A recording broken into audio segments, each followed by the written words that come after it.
As if a stay-at-home mom has any right to speak. You think you can live off someone else's earnings? My husband started treating me harshly once he realized I wasn't contributing financially. I do all the housework and child rearing, but that's not what he values. I'm Emily.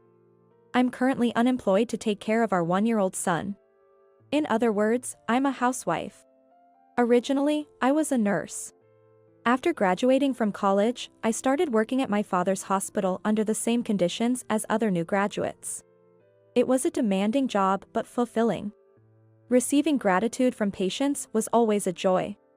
I advanced in my career, but my love life was a different story.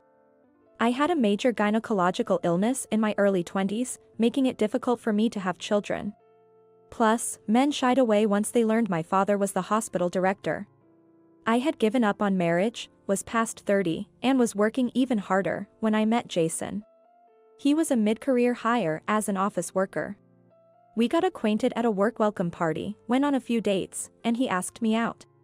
As adults, we naturally became intimate, and miraculously, I got pregnant. Being told I couldn't have children, I was overjoyed and in tears. Jason and I married, buying a house together with our savings. I thought I had grasped a happy life I had given up on, but things changed quickly after the wedding. Early in the newlywed period. After work, we came home and were eating dinner together when Jason made a shocking revelation. He had been in a bad mood all day. I was also paying mind to him without understanding why. I myself was suffering from severe morning sickness and wasn't feeling very well. Wait, you knew I was the director's daughter before we started dating? Well, I'm an office worker of the hospital. I had never openly said I was the director's daughter. In fact, I kept it a secret. But you acted surprised when I talked about my parents. That was all an act. Just pretended to be shocked. Jason admitted he accessed confidential personnel files using his office privileges. Turns out, I drew the short straw. There's no benefit in marrying you. Jason had believed that marrying me would lead to a salary increase or a promotion. But despite waiting, nothing changed. Today, he confronted my father, the director. But reality is harsh. My father is still active, and my brother is his successor. My brother was treated like any other doctor. My father is a firm believer in meritocracy. Although Jason has become a son-in-law, he has yet to achieve anything. My father would not suddenly give preferential treatment to such a single, mid-career clerk. Looks like the director doesn't care about his daughter. No plans to favor his son-in-law. Don't tell me you married me for that reason? I never imagined Jason to be so power-hungry. I hoped he was just drunk and slipping up, but it was chilling. Thoughts of divorce crossed my mind. What else is there? I did you a favor by marrying an old maid like you. I deserve some perks. Hey. I need more booze. And bring me an ashtray. Jason, getting irritated, reached for a cigarette. Stop that. You promised to quit smoking. I am pregnant, after all. If he must smoke, at least do it outside. What? You're just being dramatic. That's just stuff they say on TV and in magazines. I want to smoke whether you're pregnant or not. If you hate it so much, why don't you just go outside? That's awful. Don't you realize your child is in my belly? Yeah, well, that's true. So, how about this? It's prenatal education. Since it's my kid, he'll probably smoke someday. Consider it early learning, Jason said, laughing. Are you serious? This joke was in extremely poor taste. But I wasn't about to back down quietly. Stop joking around. If you're going to smoke, go outside. I was resolute, pointing towards the door. Jason, perhaps pushed by my power, said, as expected of a young and powerful woman who became head nurse, "You have a strong spirit," and walked out without further comment. The next day, Jason casually said, "Sorry about yesterday, I drank too much and said things I didn't mean.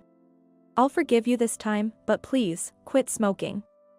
It's harmful to the fetus, and I'm worried about your health too." Yeah, I got it. I'll be careful. Honestly, I was quite troubled by Jason's behavior yesterday, but I still love him, and he is the father of my child. I figured he just lashed out in frustration after being seen through by the director for his ulterior motives. So, I decided to tolerate it. Time passed, and I gave birth. My long-awaited child could not be born in perfectly good health. It was discovered that he had a congenital respiratory disease. I cried many times, feeling sorry for my son. But I decided to cherish him, grateful he was born to us. Fortunately, his condition was operable and could be cured with surgery. Due to the need for regular hospital visits, I resigned from my job. I dedicated myself to caring for our son and preparing for everything. But Jason was strongly against it. He pressured me to return to work. Hey, why did you quit your job? Don't joke about being a stay-at-home mom. You're just planning to mooch off my earnings and laze around, aren't you? I couldn't understand how he could think caring for our son equated to playing around. That's not true at all. I'm obviously going to care for our son. Why don't you just admit him to the pediatric ward of our hospital? It's your family's hospital. They can handle it. Listen, he's your son and mine. If he can stay at home, that's what we should let him do. Because of that, I'm having a hard time. We still have a mortgage to pay. And I can't even smoke in my own house. But he has a respiratory illness. You must realize that secondhand smoke is dangerous for him. That's not my problem. It's your fault for not giving birth to a healthy child. You are the worst. The rift between Jason and me kept deepening. Yet, I couldn't think about divorce right away because I was too occupied with caring for our son.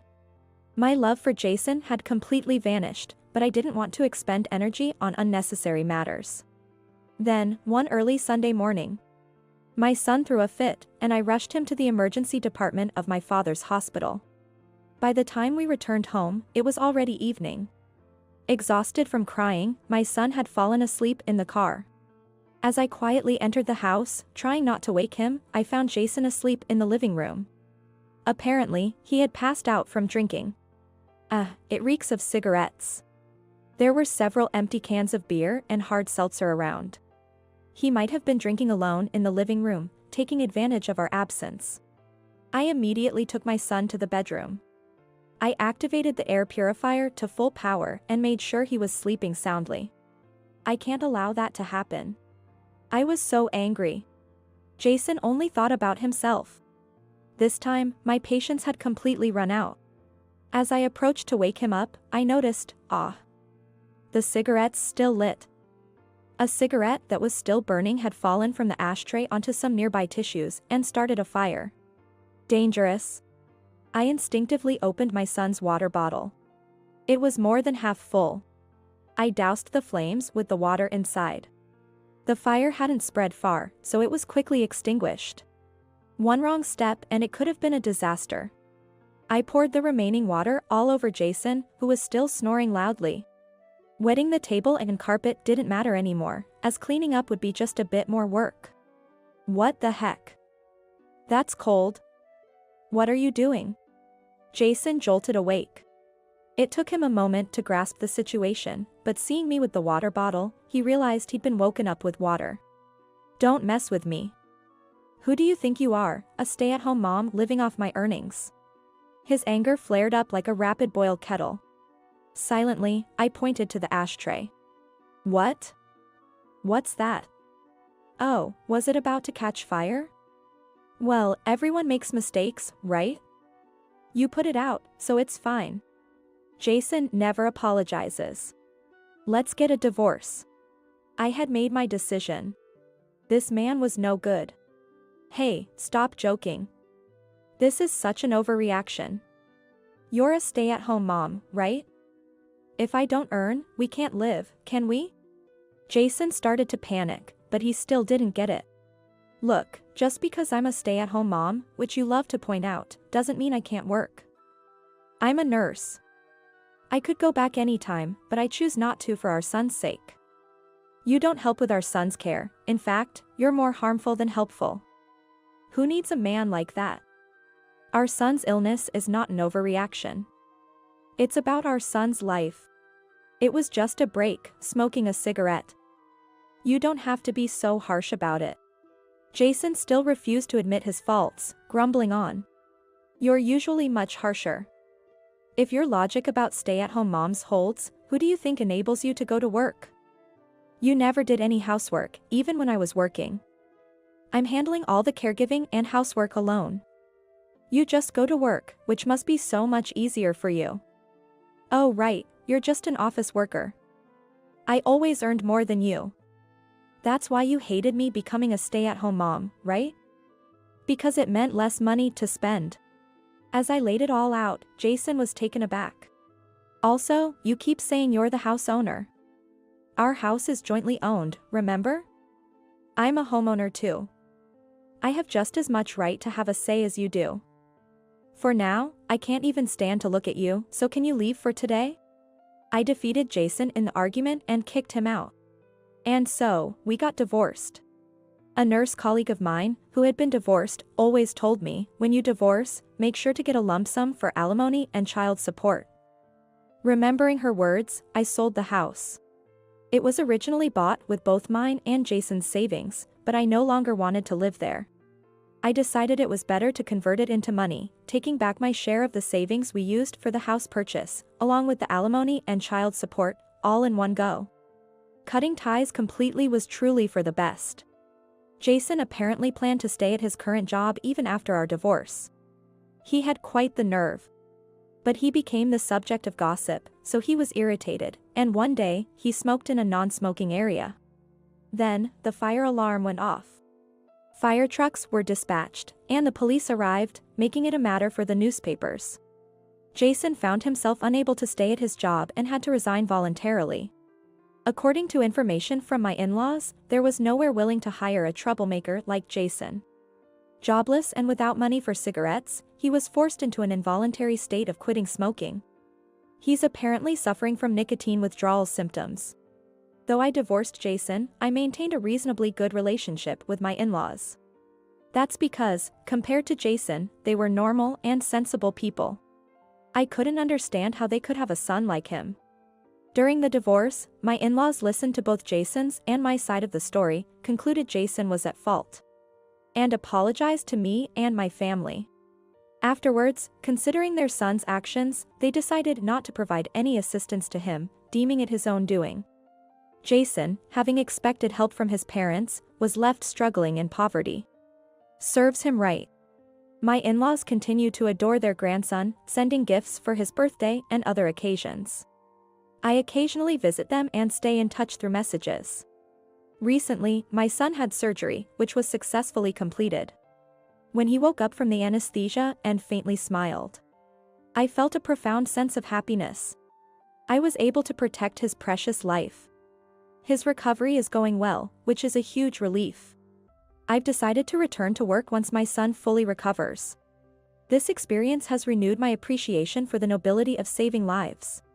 When a family member is sick and anxious, I can be there as a nurse for both the patient and their family. I split up with Jason and my son is now healthy. I am starting a new and happier life.